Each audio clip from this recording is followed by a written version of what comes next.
Viewers, good afternoon. आप लोगों का बहुत शुक्रिया कि आप लोगों ने इससे पहले जो मैंने वीडियो बनाई थी ईडियम्स और फ्रेज से रिलेटेड, आपने मेरी बड़ी हौसला अफजाई की और मुझे बहुत सराहा, और आपने मेरी जो हिम्मत अफजाई की उसके लिए बहुत बहुत शुक्रिया।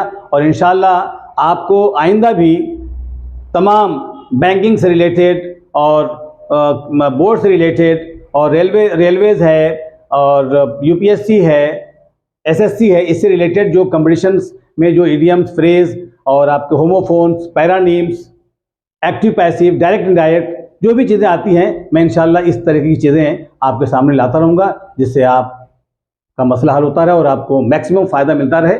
और हौसला अफजाई के लिए बहुत बहुत शुक्रिया। आइए मैं आपके सामने आज भी कुछ इंपॉर्टेंट इडियम्स और फ्रेज लाया हूँ, और इंशाल्लाह मुझे उम्मीद है कि इससे भी आपको बहुत सहूलत और बहुत रोशनी मिलेगी और आगे के एग्ज़ाम के लिए आपको बहुत अच्छा फीडबैक मिलेगा। तो आइए हम आज की वीडियो शुरू करते हैं। व्यूअर्स, इडियम्स और फ्रेज में डिफरेंस क्या है, फ़र्क क्या है, पहले थोड़ा सा उसको भी समझ लीजिए। इडियम्स कहावत या मुहावरे को कहते हैं, यानी वो चीज़ जो पुराने ज़माने से बातचीत में प्रचलित है, समाज में प्रचलित है, वो चीज़ हमारी लिटरेचर में जो आ गई है उसे इडियम्स कहते हैं। जैसे अगेंस्ट ए रेनी डे, बुरे दिन के लिए। अब अगेंस्ट ए रेनी डे इसका मतलब निकालिएगा तो बारिश के खिलाफ, लेकिन इसका मतलब बारिश के खिलाफ नहीं, यानी विपत्ति के समय के लिए, बुरे दिन के लिए। तो ये एक कहावत चली आ रही है, a sparrow does not make a summer, अकेला चना भार नहीं फोड़ता। ये सब इडियम्स है। लेकिन फ्रेज क्या है? फ्रेज हमेशा वर्ब जैसा होता है और इसमें कोई ना कोई वर्क होता है। जैसे हम ये कहते हैं एक्ट अपॉन, यानी फॉलो करना, अमल करना। एक्ट ऑन, प्रभाव डालना। तो ये सब क्या है? फ्रेज हमेशा जो है वर्ब जैसा होता है। वर्कआउट, एक्सरसाइज करना। ब्रिंग अप, परवरिश करना।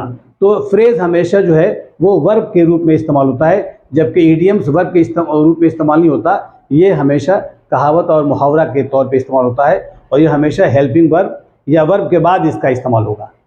तो ये इडियम्स और फ्रेज का बेसिक डिफरेंस है। और मैं जो आपको इडियम्स और फ्रेज का इस्तेमाल बता रहा हूँ वो आपके एसएससी में और बैंकिंग में, ये यूपीएससी में और यूपी पुलिस वगैरह जैसे ये सब जो कंपटीशंस हैं, इन तमाम कंपटीशंस में जो इम्पॉर्टेंट इडियम्स और फ्रेज इस्तेमाल होते हैं और पूछे जाते हैं, मैं आपको उन्हीं और इडियम्स और फ्रेज का इस्तेमाल बता रहा हूँ।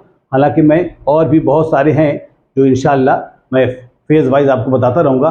तो आइए, तो बेड ऑफ रोजेस, फूलों की सेज, देखने में तो लगता है कि बहुत आराम की जगह है, बहुत खूबसूरत जगह होगी, लेकिन जो पद चुनौतियों से भरा हो वो उसे बेड ऑफ रोजेस की जगह पे इस्तेमाल करते हैं। जैसे प्रधानमंत्री का पद जो है वो फूलों की सेज नहीं है, फूलों की का बिस्तर नहीं है। The post of A prime minister is not a bed of roses. The post of a captain is not a bed of रोज। जो चीज़ देखने में बहुत अच्छी और बहुत खूबसूरत लगती है, लेकिन जब आप उस पद पे बैठते हैं और आपको तमाम बहुत सारी चुनौतियों का सामना करना होता है, तब आपको समझ में आता है कि ये पोस्ट कितनी जिम्मेदार है और कितनी चुनौतियों से भरी हुई है। तो उसे ए बेड ऑफ रोजेस। तो the post of A prime minister is not a bed of roses.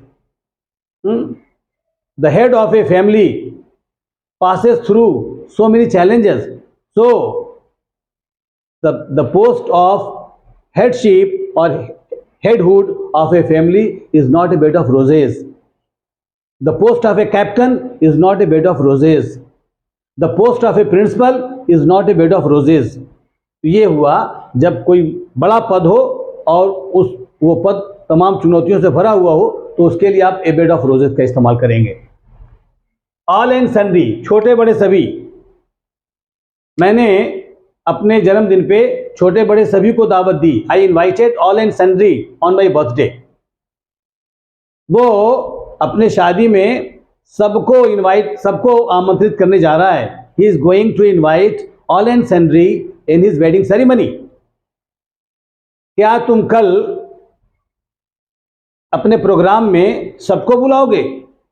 Will you invite all and sundry in the program tomorrow? तो किसी भी प्रोग्राम में छोटे बड़े सभी को आमंत्रित करने के लिए ऑल एंड सन्ड्री, छोटे बड़े सभी को। Next, an apple of discord, झगड़े की जड़। एन एपल ऑफ डिस्कॉर्ड, झगड़े की जड़। Kashmir is an apple of discord between India and Pakistan. Masjid Aqsa is an apple of discord between Muslim community and Jews. तो जो चीज दोनों के दरमियान एक टेंशन, एक झगड़े की जड़ हो, वो बोन ऑफ कंटेंशन भी कहते हैं और एन एपल ऑफ डिस्कार्ड भी कहते हैं। A house is an apple of discard between two brothers. He has stolen a ball and that ball is an apple of discord between them. तो जो चीज झगड़े की जड़ बने उसे एन एपल ऑफ डिस्कॉर्ड कहते हैं। Next, an apple of one's eyes. An apple of one's eyes, आंखों का तारा होना, चहीता, बहुत प्यारा। He is a very lovely boy in his family and he is an apple of their eyes. I have a son who is very cute and he is an apple of our eyes. There is a girl playing in the ground. She is an apple of her family members. So she is an apple of her family. She is an apple of the eyes of her family members. So apple of one eyes का मतलब आंखों का तारा होना, बहुत चहीता होना, बहुत प्यारा होना। नेक्स्ट, एबव बोर्ड, ईमानदार और अस्पष्ट। ईमानदार और अस्पष्ट, वो अपने ग्राहकों को डील करने में बहुत ईमानदार और अस्पष्ट है। He is above board in dealing with his customers. वो जब भी कोई काम करता है तो उसमें बहुत ईमानदार और स्पष्ट रहता है। Whenever he does any work, he is above board in his doing, in his deed, in his working. तुम्हें अपने काम में ईमानदार और स्पष्ट होना चाहिए। You must be above board in your working, in your functioning, in your activities. तो इस तरीके से अबव बोर्ड माने ईमानदार और स्पष्ट, इसका इस्तेमाल इस अंदाज से होता है। Next, against a rainy day, बुरे वक्त के लिए। हमें बुरे वक्त के लिए कुछ पैसे बचा के रखना चाहिए। We must save some money against a rainy day. तुम सारे पैसे उड़ा रहे हो, तुम्हें कुछ पैसे बुरे वक्त के लिए रखने चाहिए। You are squandering your money, you should save some of your amount against a rainy day. एक अक्लमंद आदमी वो है जो बुरे दिन के लिए कुछ बचा के रखता है। An intelligent man is he who saves some money, some amount against a rainy day. Against a rainy day, बुरे दिन के लिए, विपत्ति के लिए, संकट के समय के लिए। आइए नेक्स्ट देखते हैं, एक्ट ऑन, प्रभाव डालना। और ये बुरा प्रभाव डालने के लिए, जिस चीज का बुरा प्रभाव पड़ता है उसे एक्ट ऑन कहते हैं। जैसे poison has acted on the patient, जहर ने मरीज के ऊपर बहुत बुरा प्रभाव डाला है। Alcohol acts upon the drinkers, alcohol acts upon our health, शराब हमारे स्वास्थ्य पे खराब प्रभाव डालता है। तो एक्ट ऑन किसी चीज का बुरा प्रभाव डालना। You should not drink alcohol because it acts on your health.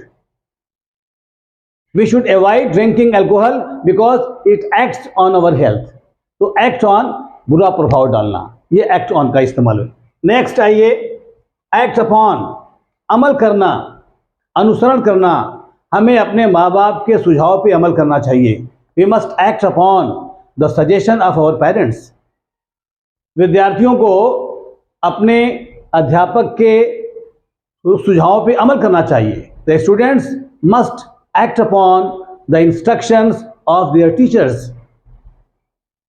क्या तुम अपने डॉक्टर की सलाह पे अमल करते हो? Do you act upon the advice of your doctor?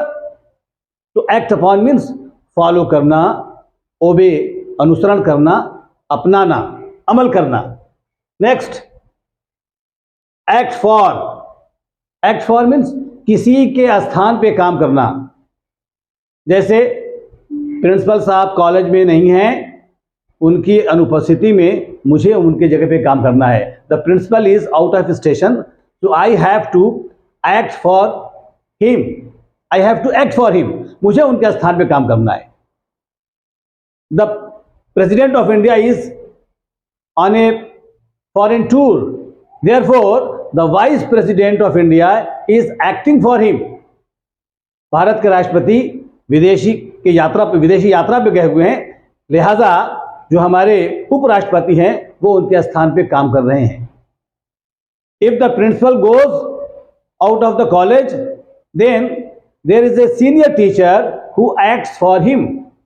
जब भी हमारे प्रधानाचार्य कॉलेज से बाहर जाते हैं तो उनके स्थान पे एक वरिष्ठ अध्यापक काम करते हैं। Whenever the principal goes out of the college, there is a senior teacher who acts for him.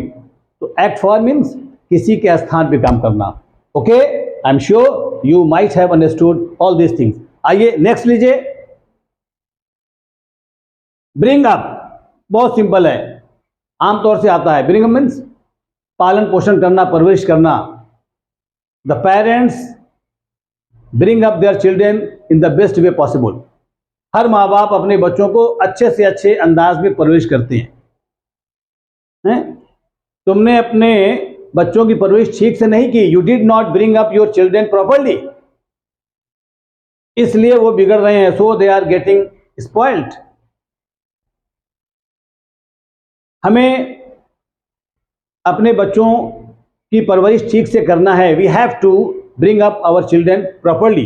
तो ब्रिंग अप मीन्स पालन पोषण करना। Not even a man, if you look at even the animals, the animals bring up their babies in a best way possible।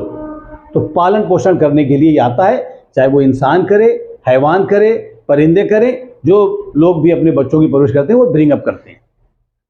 Bring up means पालन पोषण करना। Bring out, प्रकाशित करना या छापना।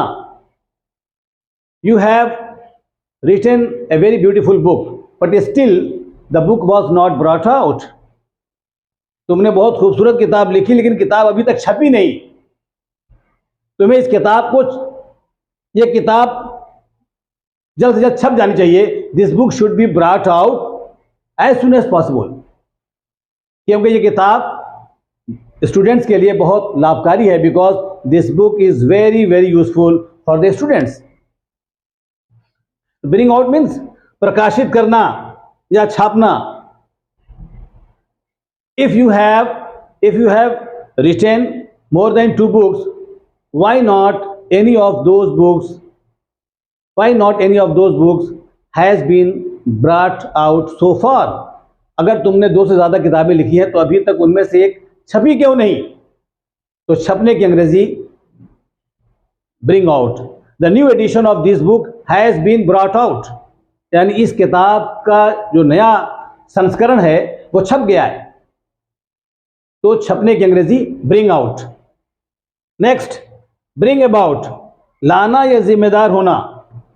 तुम्हें अपने शिक्षण प्रणाली में बदलाव लाना चाहिए। You must bring about A drastic change in your teaching pattern. तुम्हें अपने पढ़ाई लिखाई के तौर तरीके में बदलाव लाना चाहिए। तो ब्रिंग अबाउट के माने लाना, लेकिन ऐसा क्या लाना? कोई परिवर्तन लाना। तो you must bring about a drastic change, a change in your teaching pattern. CBSE अपने सिलेबस में बहुत सारे परिवर्तन करने जा रही है। CBSE board is going to bring about so many changes in its syllabus. क्या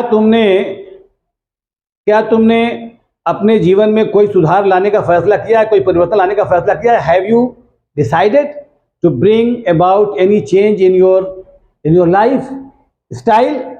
तो ब्रिंग अबाउट लाना, क्या लाना? परिवर्तन लाना, कोई बदलाव लाना, इसको कहते हैं ब्रिंग अबाउट। और जिम्मेदार होना भी होता है, ब्रिंग अबाउट जिम्मेदार होना। The teacher has been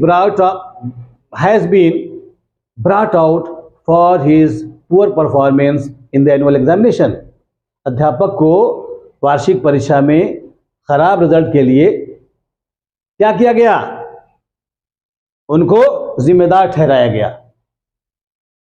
the principal should be brought out for the poor performance of the students in whatever examination they appear। तो क्या मतलब कि किसी भी पदाधिकारी को जिम्मेदार ठहराने के लिए भी हम जो है वो ब्रिंग अबाउट का इस्तेमाल करते हैं। जैसे the principal should be brought out for the poor performance of the annual examination, या the teacher should be brought out for the poor result of the students. तो इस तरीके से ब्रिंग अबाउट के माने, ब्रिंग अबाउट ये परिवर्तन लाने के लिए भी होता है और जिम्मेदार ठहराने के लिए भी होता है। Last one, bring fourth. Bring fourth सामने लाना। जो कुछ भी तुमने देखा है तुम्हें उसको सामने लाना चाहिए। What ever you have seen you must bring fourth, तुम्हें उसको सामने लाना चाहिए। वो कुछ छुपा रहा है, उसे इसको सामने लाना होगा। He is hiding something, he will have to bring forth. क्या तुम अपराधी को सामने लाना चाहोगे? Will you like to bring forth the culprit in front of the court?